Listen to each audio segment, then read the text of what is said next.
Presented by Kamuk Ukulele Magazine, this is Ukulele Stories. Will Grove White. Hello, Cameron. Lovely to see you. It feels like we're in the same room. It does, although I'm in Sydney, Australia, and you're in London, England, so a bit far from each other. How is it over there today? It's fine. I'm sipping my morning cup of coffee, and you're probably having a late night nightcap, I imagine. Well, I would. I mean, I love a cognac. I probably should have brought one. I've got a glass of water. Being far too professional. Put your velvet smoking jacket on.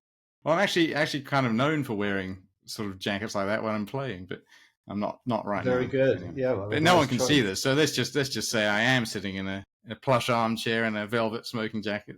Yeah, and I'm just relaxing by my swimming pool. Exactly. That famous London summer. Yeah, exactly.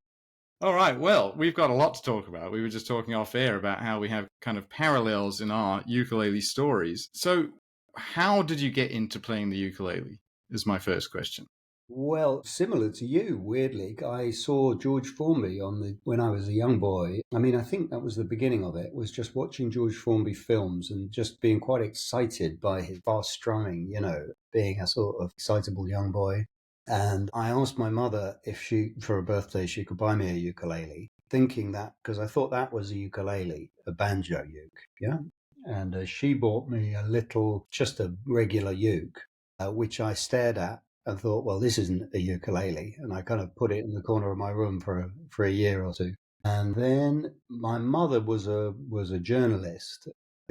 Well, she's old now, but she was a journalist, and in the 60s did some rock columnist writing, and met and made friends with a guy called Ian Whitcomb, who is he had a couple of number one hits, I think, or maybe one number one hit in America with a song called You Turn Me On. But his big thing was English music hall songs, weirdly. So he kind of rode into the 60s, music scene, but actually his obsession was 1920s and 30s music. And he's lived in Los Angeles and was a total authority on all that stuff. And he played loads and loads of gigs and wrote loads and loads of books and loads of music. And my mum took me to see him do a little gig in Soho. I think I must have been about 12 or something. And he was just playing a ukulele with a piano and a bass, I think, and singing old songs. But he was playing the one that she'd bought me, one of those little, like a tiny guitar, the one we know and love. So then I really just thought, wow, I got to go back and learn that. And then I found that about a week later, I could play a few songs, That was really it. I had the bug at that point, and I just got my head right down and played and played and played and played. But really not a lot of my friends were into the same music. Although I liked, the older I got, I liked rock and roll music and pop music and Madonna and Michael Jackson, all those sort of things, that we were all into in the 80s. But I also loved old music, and particularly this band called the Temperance Seven, which was a bit like the Bonzo Dog Doodah band, but much cooler and much better, I think, much better arrangements. Obsessively listened to them. And then that's really how I got into the ukulele, into that world, Yeah. Yeah. Another odd parallel with me there. My step-granddad was a member of the George Formby Society, but at this stage we were living in South Africa. He had a great collection of banjo ukes and played in a kind of similar style. But I never got one of those. Either my dad actually got me a little Japanese soprano, and I put it in the corner of my bedroom for about a year until I started actually thinking about properly playing it and asking how to actually play this thing. Did you actually ever get a banjo uke, or did you just never? Well, I did that in way? the end. Yeah, of course. Of course, you can't help it. But it's a great sound. I mean, it's a real noise though. And I've never been to a George Formby convention, but I have been to the Ukulele Society of Great Britain, which is a very small organization, but they're great, and they were around at that point, and they run out of a village hall in England called Digswell Village Hall. And the first time I went, there were quite a lot of people playing banjo ukes, doing George Formby stuff, and really impressive strumming, and a really odd world though, because it was like stepping into another era. And old guy, I remember playing a musical saw called Jim Thorogood, and I went, I've got a few musical saws now, of course, But once you get those sort of bugs, yeah, yeah. But I do like the banjo uke, but I do like it with some other instruments. You should get to a GFS convention one. I've been to one myself, but when you see one of their thrashers with 30 banjo ukes on stage at once, it is quite a noise. It's a great noise, but Well, I bet it's like no it's other. quite a I noise. mean, I've seen documentaries and recordings of them. I would love to go. I should go. Yeah, yeah. Well, it's a lot closer to you than me. It's true. It's true. All right, so going on to the Ukulele Orchestra of Great Britain, then. So I read that you actually joined them when you were 15 years old. How does that happen? How does a kid join a group such as that? Well, basically, so I'm this young boy in London, obsessed with the ukulele, also listening to Jimi Hendrix and the Velvet Underground and all this stuff, and keen to play with other people. I read an article. There was an article about the Ukes. The Ukulele Orchestra was already going. They'd started in '85, I think. And there was an article in a newspaper about this ukulele orchestra that played Charlie Parker and Shirley Bassey. And, it was just like, what is this thing? And it was in the top room of a pub. So I went along week after week, really. The minute I saw them, it was just like the coolest. They were all about, I don't know, 10 years, maybe more, 10 or 15 years older than me, but they were like the coolest guys and girls, hilarious. It was a kind of anarchic atmosphere in the top of a pub with I'd say about 12 people, maybe even more, and a kind of bit of a rolling cast, but not that much, some regulars. And I just kept going along. And George took a bit of a shine to me, was encouraging, and I was asking to borrow music, and he gave me a pad. And then I went back and started a little group at school, a three-man ukulele group. I'd convinced a guitar player to play a baritone ukulele. It should be pointed out that at this point in time, playing the ukulele was a very odd thing to do. Yeah, this is 1989. Yeah, and it was very hard to find a good ukulele. This was the other thing. But I mean, actually, at that point, because Ian Whitcomb had been so thrilled that I'd started playing the ukulele, and he had this huge collection of old ukuleles. Now, this is a really sacrilegious story, okay? Brace yourselves. He gave me a Martin, I think style O. It was one of the really old Martins with pegs. It just like literally a peg of wood that you turned, for the tuners. And it sounded absolutely amazing. He gave me one. He had about 30 of them, and they were 10 a penny in those days. I had my little ukulele group and I was coming back from school on the underground and I'd had a long day at school and it was under my legs and I fell asleep on the tube. And I woke up and it was my stop and I just rushed off the train. The doors closed and I immediately realized the ukulele was still there. And I went everywhere. I got the next train. I chased it up the line. I called, lost property, everything. And someone must have found it and thought, hey, it's a little toy guitar. So it just disappeared. I mean, that's a sad story. Hopefully someone found it and was inspired and formed some other group. But no, I did go and I bought another one for £200. £200 is quite a lot in those days. Well, I don't think. Well, maybe it was, but we got some insurance. We got the insurance somehow. I'll Okay. bundle it. But no, that was a nice uke. But I mean, the ones you could get in the shops were like the Skylark. Remember the Skylark Chinese ukulele? No. Terrible. They were used to in this one shop in London, Ivan Mayrant's, that would sell ukuleles. They used to have about 15 in stock. And maybe one of the 15 had the frets in the right place. So you'd say, I'll take that one. Yeah, but so we started a little group at school, and that was good fun. And we did, Satisfaction, and we played some of Ian Whitcomb's, My Blue Heaven and Manhattan, the Rodgers and Hart tune, some old ones, because he'd given me his music with all the chords written out on the top, and amazing chords. I think was it May Singy Breen, or I think it was who wrote the. Was it her who wrote? It was who advocated to get all the ukulele tablature on music. Yeah. Yeah, but I mean, the amazing thing about that compared to today is the chords that they chose. They had proper musicians writing the chords. It's not just it's just C all the way. Like you can play Singing in the Rain with just a C and a G7, right? I mean, some of these arrangements on the things, there are millions of other passing chords you can add in, and all sorts of interesting ornamentations. But they're all written. What was great for a young boy like me was just the simplicity of these four strings with the dots. Eventually, some people left the uke, so there was some seats opened up in the ukulele orchestra, and I was hoping beyond hope that I would be asked. And they did. They said, "Come on, might as well. He seems like he knows what he's doing." Was quite a good player. I haven't got much better, but I've Nor have I, to be yeah, honest. but I'm good at what I do. So I'm not a fancy. I'm not a Jake Shimabukura or a strummer, good rhythm, solid, and I know what I'm doing, and I love singing. That's the thing I really love. And the ukulele is a kind of vehicle for singing, I think. In ukulele workshops and stuff I go to, people love singing. And often there's a few people there who don't really know any of the chords. They just want to sing. But they don't want to just sing. They want some protection. The ukulele gives them that. Small protection, but protection just the same. Enough. Yeah. It's like some swimming trunks. When did you all become conscious, kind of, that the uke orchestra was really taking off? Obviously, became and still is a very major group. Yeah. No, it's going strong. It really took off. The internet had a lot to do with it. I mean, it was a very strange band to be in because we played pubs around London all the time, but we also had a deal with the Japanese, with Sony in Japan, because Japan obviously is a big ukulele scene. And they asked us to go out on tour in Japan in 1994.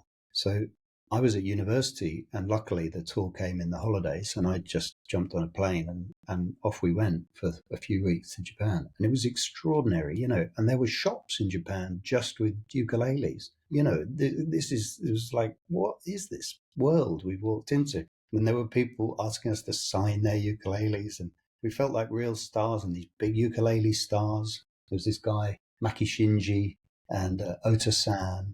They came and played with us at the Wow. gigs, and these were kind of these legendary guys in Japan who we really hadn't heard of. This is before the internet, of course, So yeah, so that was exciting. And then we did a load of village hall tours in around Britain, and really that's when the act, around this time, going to Japan and then that's when the act took shape, sort of thing, and we knew what we were doing. And we were always doing these gigs every month in a folk club in London called Cecil Sharp House, where the queues got bigger and bigger and bigger and bigger. So that was a kind of a sign. We knew that there was something really good about this band. We fantasized, hey, imagine one day we could play the Albert Hall and we'll all have a good laugh about it. But you kind of thought, I think we, if in the right circumstances, I think we could, because it's a good act. It's funny. It's good music. So it was really when the internet came along and we recorded a DVD. I think but we've all got our story of when it got big.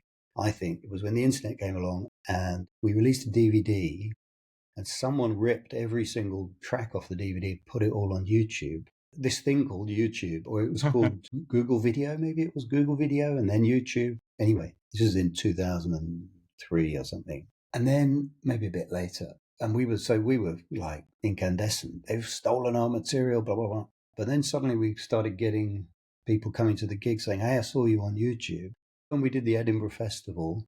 And then we started doing gigs in Germany after that. Guys saw us there. And one thing led to another. And then the internet. And because we were one of the first, I think anyone who was kind of one of the first things on the internet tended to make a mark, because these clips hung around, But yeah, I think that's when it sort of started picking up, and then it just went bananas. It was like just a graph going up and up and up and up and up until we got asked to do the BBC Proms, which is a really prestigious yearly thing at the Royal Albert Hall.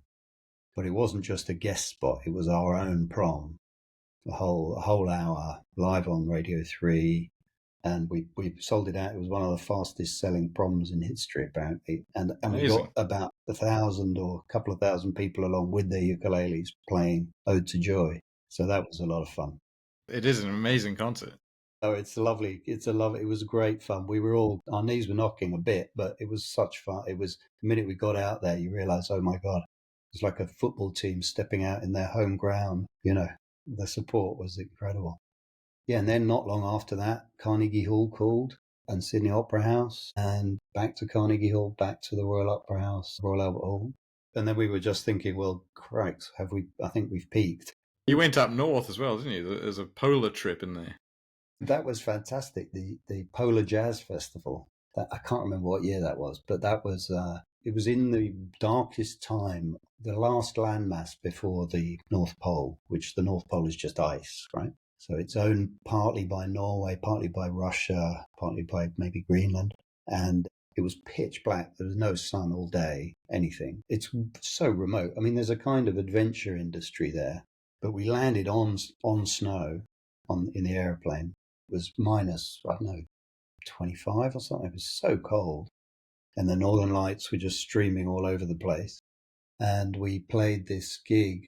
Every time you left the house, you had to, or the hotel, which you didn't do very often. If you left what they called the settlements, which is the areas where people are, you had to travel with someone with a gun because there were so many polar bears around. So we did that a couple of times, and it was just the year after a poor Etonian boy had been eaten by a polar bear Wow. on a camping trip. Yeah, so it was, you're quite glad for the guy with the gun, really. But that was great, yeah, to a load of research scientists and adventure people, and you can imagine they like to enjoy themselves when there's a band there because there's not many bands come up there. It was a pretty wild evening. Yeah, it was funny. Very good. Brilliant, brilliant. And so you were with the Ukes for just a short time, 31 years. Just for 31, yeah. And so were you playing your own music during that period, or were you kind of just committed to the Ukes entirely? Well, I was I've always been committed to the Ukes, and I still am. I'm not playing with them, but I'm very close contact with them, and hope it just goes and goes and goes and goes because it's a brilliant act and it deserves to be seen by millions of people. I just got exhausted. It was a lot of work, a lot of traveling. After that long, it was just, I always wanted to try a couple of other things, so that's what I decided to do. I always thought maybe I could write my own music. And I thought I think, I can't remember, 2006 or something, I just thought I'm going to try and write an album. And I got the software and I started writing stuff.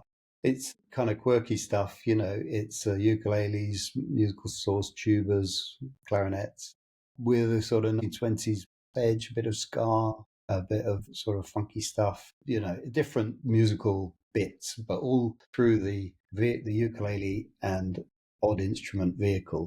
I think that's one thing I really learned from the Ukes is to be serious about music, even if you're playing a stupid instrument. I mean, not a stupid instrument, but you know what I mean? An unconventional instrument. So if you play James Brown horn lines really brilliantly on a nose flute or a kazoo, but you've got to play them really, really well, You can't play that. It's got to be perfectly in tune and really on the thing. It's going to sound brilliant, but weird, So that was sort of my idea, not to just go, this is all funny and silly, and it's just going to be funny and silly because it's funny and silly. With the ukulele orchestra, the more seriously we took it, the more everyone laughed, the more brilliant it was, because if we really took it seriously, the music got better and better. And also it looked funnier because we would be really focused on this thing. People would say after the gigs, how do you keep a straight face? And you'd think, well, that's because I'm, Because I'm serious. you know what I mean? So yeah, no, but yes, so I started writing music and then released an album to a sort of not much of a fanfare. But, that was very nice. And I'm very proud of that. But I managed to sell it to Universal as library music, production music. So it gets used in TV and stuff. And since then, I've developed a good relationship with them. Sort of not unknown, but a lesser known income stream for musicians, production music and sync placement, as they call it in America, isn't it? I wish I'd known about it earlier because when your stuff does get used, it's just not millions, but I mean, it just makes a difference, so you get royalties. Do you have a sort of musical theory background then? No, not at all. No, I can't read music. Well, I can read music. I can read very, very slowly, one finger at a time, in C, hopefully. That would be best. Ideally. Yeah, I know the crotchets and quavers and the rest of it. You've just from learning piano when I was a kid. But I mean, I learned for a couple of years a few boogie woogie tunes and a couple of tunes I'm never going to play again, But I sort of got the idea, and I learned about bars and beats and things like that. The way I wrote stuff, and still do actually, is I sit down with my uke, I think of a tune and some chords, and I record those. And then I put some stuff in between the tune, whatever it is. You just try and hear what's coming, and then I can sing it all into the machine, and then I can give it or show it to people who actually can play the notes. So I want this bit on clarinets, I want this bit on a tuba, I want this bit on a piano or whatever, or I want this feel for the drums or something. It's so great to get good players to play. That's the key, I'd say.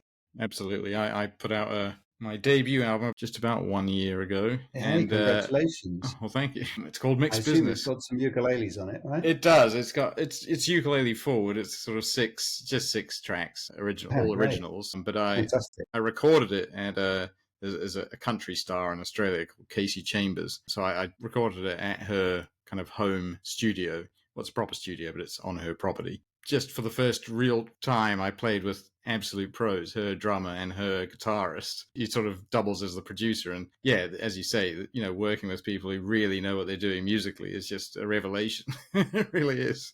Yeah. Well, what's great is it's so easy and so fun for them.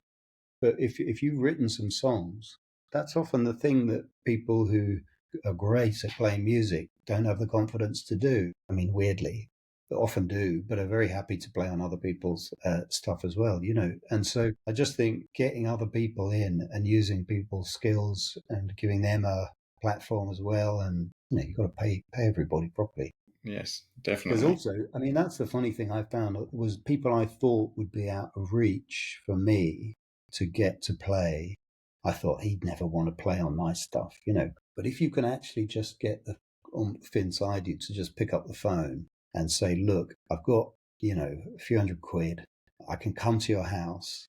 I can send you the tracks. It'll be really easy. They're like, yeah, of course, I'll make you a sandwich. And, because a lot of people who are really brilliant, they're not busy all the time. And if it's on a plate, Yeah. they'll be really happy to help, and happy to do stuff. And this guy, Ben Castle, who played the clarinet on my stuff, when he did a solo, I remember going around, I just had the bass and drums and ukulele recorded. I went round to his house and he started doing some solos. And I just thought, oh man, this is going to work. This is really going to work now. I get it, Yeah. Well, that's it. I mean, you have to remember, of course, that as good as anybody is, they always just wanted to be musicians. They just want to play, really. And if you give them something Yeah. tasty to chew on, they'll do it. They'll enjoy it. Absolutely. Definitely. Yeah. Obviously, I like ukuleles altogether because we were in the Ukulele Orchestra Great Britain. Crucially, we had a bass ukulele, which I think, is just a kind of key. It does just make any ukulele sound better having a bass around. I mean, that's my view. But I love the ukulele in combination with other instruments. All of the great ukulele players, Formby, Ukulele Ike, used big bands with it. There's moments where the band stops and they do some fancy little bit, but then the strings and the bass come in and you can always hear the uke and it's there propping the thing up, giving it character, giving it that amazing character only the ukulele can do. The guitar can't do it. I don't know what else. The piano, blah, blah. The ukulele's got this funny little character and can be quite sad if you want to make it sad as well. Yeah. So, but I just think in combination with other instruments, what a great thing it does. And now you're in your kind of second chapter of your ukulele story as a ukulele builder. So That's I was right. actually surprised I was a bit surprised when I saw you pop up on Facebook, as a builder. Which I can't remember when that was, maybe a couple of years ago. Well, I started a couple of years ago, yeah. But Yeah. when the Ukes was getting popular, I at the time was making my money being a cameraman on quite low end reality TV.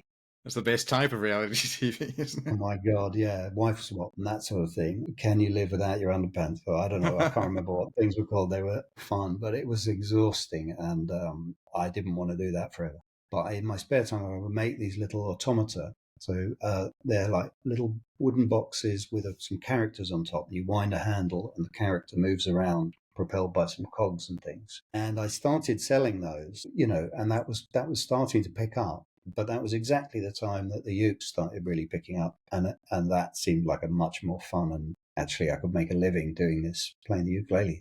So I wanted to make something, and then I suddenly had the brainwave to make ukuleles, and that's what I've been doing. They're out in the world. My little ukulele ambassadors are going and doing their work for me. People listening on the wireless podcast, you won't be able to see them, but there's a few ukuleles behind me. A long neck soprano, a tenor, a sopranino there. I've got a few on the go here. I've got the one I'm really pleased with is this shape, this peculiar. Can you see?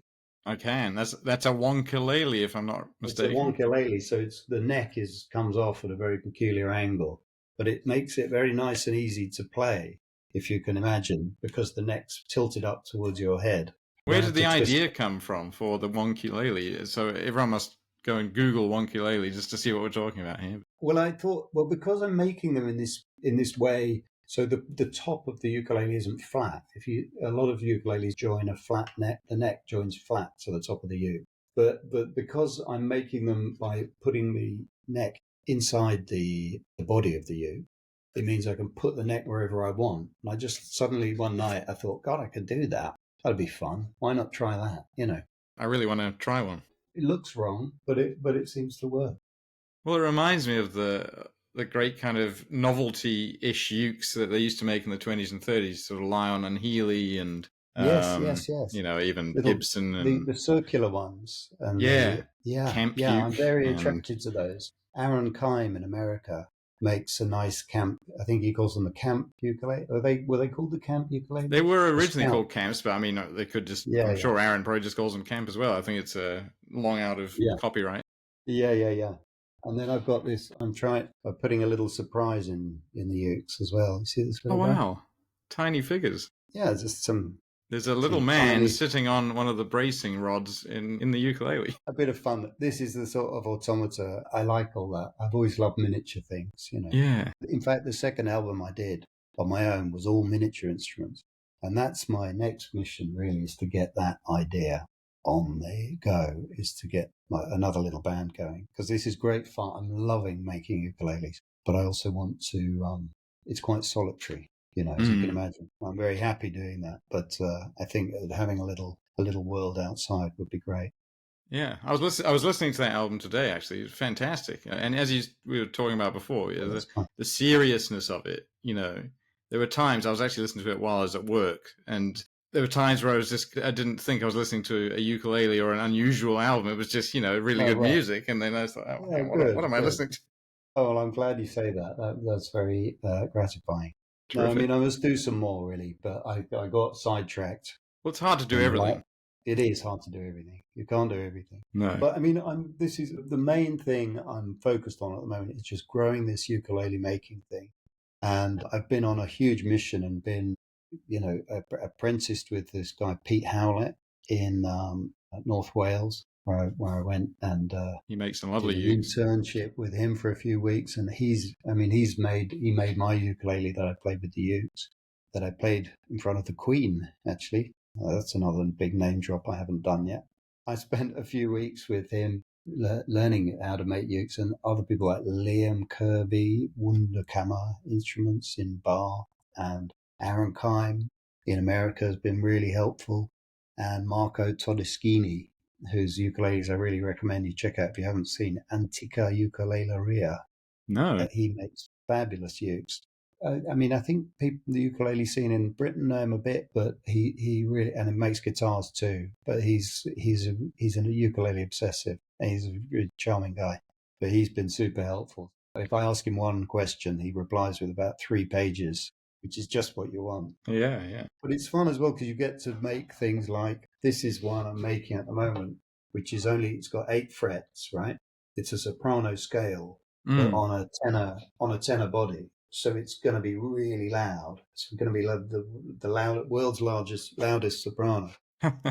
it's but it's just fun being able to go, what ukulele would I like to, what would be good in a band? Like thinking, what were the ukuleles we could have had in the ukulele orchestra that we couldn't get, because it was quite an interesting thing when you've got 8 ukuleles all together. You kind of want a range of tones if possible. If you just have the bass and 7 sopranos, you're missing a whole load of notes, So you need at least one baritone. Then you need, ideally, you want other tunings, So we had a couple of ukuleles tuned to the old English tuning, what they call A, D, F sharp, B. The Formby tuning.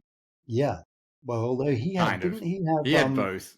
Yeah. didn't he? I thought he had like a different ukulele for each song, so Well, he he didn't. He did. could Yeah. just play Yeah. the same chord shapes. Exactly. Yeah. That's fantastic, People would isn't it? just hand him a different uke. Yeah. That's the one way to Yeah, do it. that's fantastic. Yeah, yeah.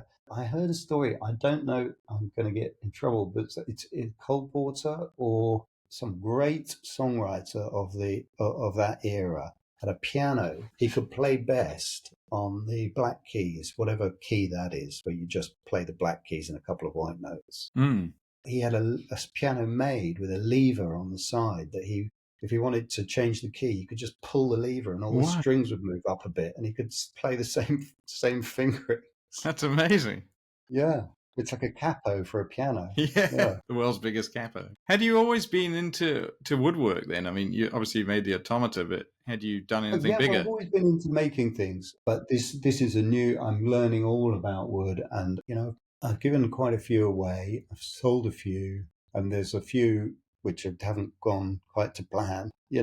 But I think what have I sold, 7 or 8 now, so Great. that's good. And like I say, it's a slow process, but once they're out there and people can play them, I think people really need to get their hands on these things because they sound absolutely fab. In my view.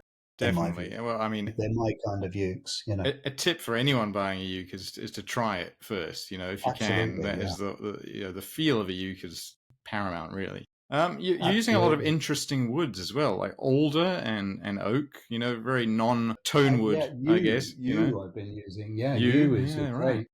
They're extraordinary figured patterns, Beautiful. on these. And they just sound terrific. And the oak ones, they've flown out the door, so I don't have any oak ones here. But here's one in process, which is that's Yeah, brown oak, looks and lovely. it's at the moment the kind of spruce and cedar tops. That's what you classically use for guitars and stuff because it really is it's a much lighter wood and it seems to project the Mm. sound. So using some different hardwoods, if mahogany works, I just thought, well, why wouldn't oak work? Yeah, both hardwoods. And Yeah, and you can call it an ukulele. When you make a ukulele from you can just call it a ukulele. When you've got a pun built in, it's just something that's got to so be the done. marketing writes itself. Exactly. Yeah. Did you ever, when you were, pre-ukes, have any plans to become anything other than a globe-trotting ukulele playing ukulele maker? Well, I was going to become, because no one makes money out of music, I thought, and certainly not out of ukuleles. So I just thought this is going to be a great hobby, and this is the band that I would pay to be in. I'm in the ukulele orchestra. That's enough. I just love being in this band, and I love doing the gigs. I love the people. What more could I want, really? But what my work was going to be as a cameraman, really, as a director, cameraman, doing TV stuff, high-end documentaries, I thought. But after I did my MA in visual anthropology and made a great film about people with mental health difficulties in a house in North Wales, the only jobs I could get afterwards were reality TV shows about sort of clubbers going to Ibiza and stuff. That was also just the product of the time, really, wasn't it? Yeah, but that was all that was on offer, So my sort of high concept ideas for documentaries about ukuleles didn't get very far. I did make a fun documentary. I made a little film about the ukes. It's on YouTube. It's called the Ukulele Orchestra Go Japan, and it's a half-hour film about our 2004 tour of Japan. I think Maki Shinji's in that one. Have you seen Rock That Uke? No, I haven't. I must see it. Yeah. You must. I've had Bill on this podcast, Oh, the fantastic. director Yeah. and writer, and it's still my favorite. It's really about the punk rock aspect of it. Well, there's some great ukulele stories because I also wrote a ukulele book, So that was a company approached me to write a how-to and a history and some funny stories and things like that. And it's a great book. I mean, I'd say it's a great book. It looks great. It's got some great pictures. And we did loads of research to track down all these funny old pictures and old stories. And I talked to Pete Townsend. I talked to Joe Brown, various great characters. It just was a great excuse to call some people. So are they talking about ukuleles in the book? Yes. Well, Pete Townsend didn't have many great stories to tell about the ukulele, but he claimed to have, as a child on holiday, watched George Formby from backstage at a theatre, like an end of the pier type theatre, where he used to go all the time and they would let the kids run around backstage. That sounds like a great story. Yeah, so he told me that him and a cheeky friend had thought that George Formby was kind of irritating and had brought the curtain down in front of him and then run off to teach him a lesson or something. But he famously used the ukulele in a famous Who song. I can't remember what it was. But yeah, no, I mean, a lot of those old rockers, the rock stories of ukuleles, Brian May, obviously, Jimi Hendrix started on the ukulele. You know that? Yeah, Paul McCartney. Yeah, Paul McCartney. Joni Mitchell, of course. And David Byrne from Talking Heads. He used to be in a little ukulele duo, with a bass player and a ukulele. And Joe Strummer from The Clash.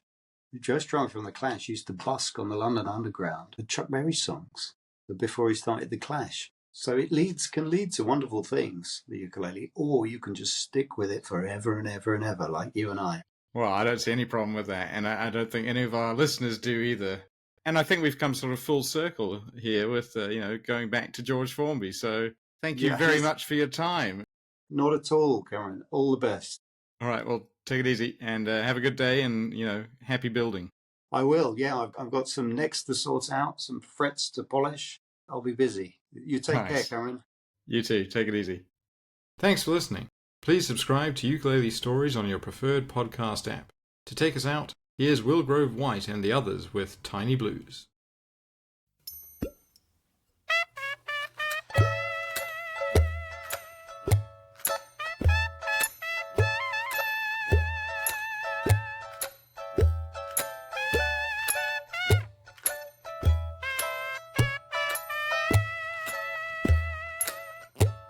If we could live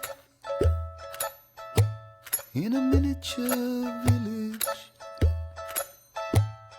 we could live such a tiny little life. We'd live in a miniature house on a miniature street, snug as bugs. You could be my microscopic wife. No, I don't want the big time. I don't want to stand tall. I just want a tiny little life, that's all. No, I don't want the big time.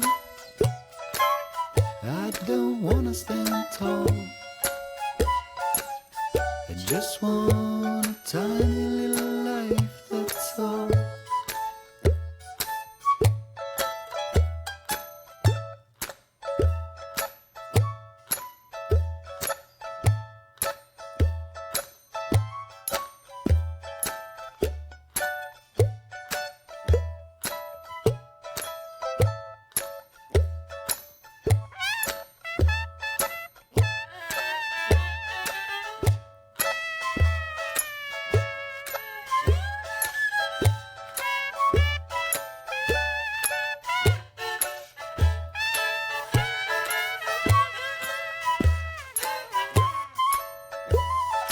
I don't need an upgrade, and I have no desire to supersize. Did you never hear that small is beautiful? You, you're my tiny little prize. No, I don't want the big time. I don't wanna stand tall. I just want a tiny little life, that's all. No, I don't want the big time. I don't wanna stand tall. I just want a tiny little